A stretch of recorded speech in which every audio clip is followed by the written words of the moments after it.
Kaixo, ongietorria, poligonoak antzekoak izateko bi irizpide bete behar dituzte. Lehenengoa, angelu homologoak berdinak izan behar dute. Eta bigarrena, alde korrespondenteak proportzionalak. Horrek zesan nahi du. Angelu homologoak berdinak. Gerta daiteke, angelu hau eta hau berdinak izatea. Hau honekin berdina izatea. Hau honekin eta hau honekin. Beraz, lau angeluak berdinak dituzte, baina argi dago ez direla antzekoak ikusten da, ezta? Zer esan nahi du? Homologoak izan behar dutelako, ez dira antzekoak, ze hau honekin berdina da, hau honekin, hauek homologoak direnak ez dira berdinak. Horran, homologoak izan behar dute, adibidez, hau honekin homologoa da. Hau honekin ere bai, hau honekin ere bai, eta hau horrekin ere bai. Horran, hau eta hau, bi irudi hauek, bi poligono hauek antzekoak dira. Lau angeluak homologoak direnak berdinak direlako. Aldeekin ere berdinak gertatzen da. Nik hau baldin badut lau, bere korrespondentea hau da, adibidez, 8. Eta hau baldin bada 2, izango zeteke lau. Zergatik? Ari geralako bider 2 egiten adibidez, edin edeke bider 3. Hoi da, arrazoia, bider 2. Hora baldin bada bider 2, hau da bider 2. Eta hemen baldin badago 2, bider 2. Eta hau baldin bada lau, bider 2. Arrazoia. Horri, detze zaio, erre txikiz. Orduan, gu baldin badakigu alde bat, edo baldin badakigu perimetroa, eta handitzen badugu, edo txikitzen badugu, erabiliko genuke eskema hau. Luzera edo perimetroak arrazoiarekin bidertzen dira, jakiteko zenbaden bestera.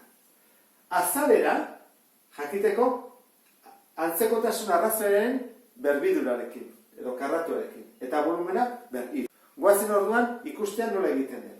Pentsa dezagun, hau karratu bat dela, eta aldea laukoa dela. Eta handitzen dugu, eta jartzen dugu, erre 3 aldiz handiagoa. Badakit, hau ez dela 3 aldiz handiagoa, baina suposatzeko da. Horan, 3 aldiz handitzen badugu, aldeak zenbat neurtuko du? Bider 3, ezta? Lau bider 3, 12. Bider erre. 3 aldiz handitu dugu. Eta alde honek, baitere, 12. Eta 12 eta 12. Baina zer gertatzen da azalerarekin? Azalera da barruan dagoena. Zenbat dago hemen 16, adibidez, metro karratu. Barruan baldin badaude 16 metro karratu, barruan hemen zenbat metro karratu daude. Nola egingo genuke? Behin marko genuke, 12 bider 12 hori ezagutzen badugu. Zer da irudi erresa, baina irudia baldin badorrela, eta besteari horrela, nola jakingo dugu kalkulatzen. Hortarako erabiltzen dugu eskemaren bigarren zati hau. Azalera bider arrazoia berbi. Ordan, guazen pentsatzera, hemendikonea 3 aldiz handitu dugula. 3 aldiz handitzen badugu, zer egin behar dugu? Hartu bere azalera 16 eta bidertu zerrekin? Berbirakin. Orduan, nola 3 aldiz handitu dugu, egin behar dugu? Berbikin. 3 berbi. Zerrekin bidertu behar dugu 16? Bederatzikin. Orduan, 16 bider bederatzi, eta atatzen da 154. Hemen izan baditzeteke, 154. Ikusten dezun bezala, luzera bider 3 egiten behar dugu, azalera ez da bider 3. Da, 3 berbikin bidertu behar dezu. Beti karratuarekin. Askoz gehiago handitzen da. Eta zer gertatzen da volumenarekin? Hemen zenbat kubo daude?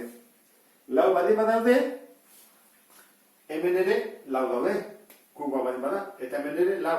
Beraz, hau horrela da, ezta? Horrela dijoa dena. Oan, galdera da, hola baldin bada, zenbat kubo daude barruan?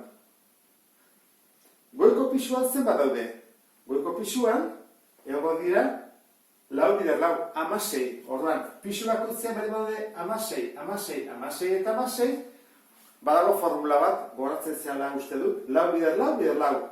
Lau bider lau, bider lau, da 64. Orduan, daude hemen 64 kubo.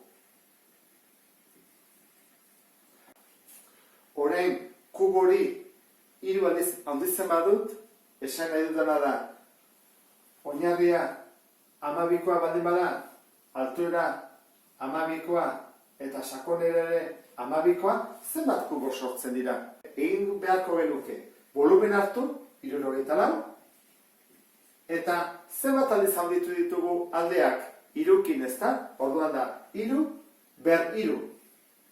74, bider, 3 ber 3 da, 27. Eta 74 bider 27, 1728, adibidez, zentimetro kubiko. Orduan, egiten duguna da, luzera baldin bada bider R, zenbat handitu dugu, simplea da, azalera bider R, bi aldiz bidertu behar dugu, eta volumena 3 aldiz. Ikusten dezen bezala baitere, hemen, 3ko ezpiten da, baina volumena denen ikaragarri handitzen da. 74 zena, 3 aldiz handituta begiratu, zezmaki handia eta zen. Eta honekin bukatzen dugu. Beste bat arte, agur.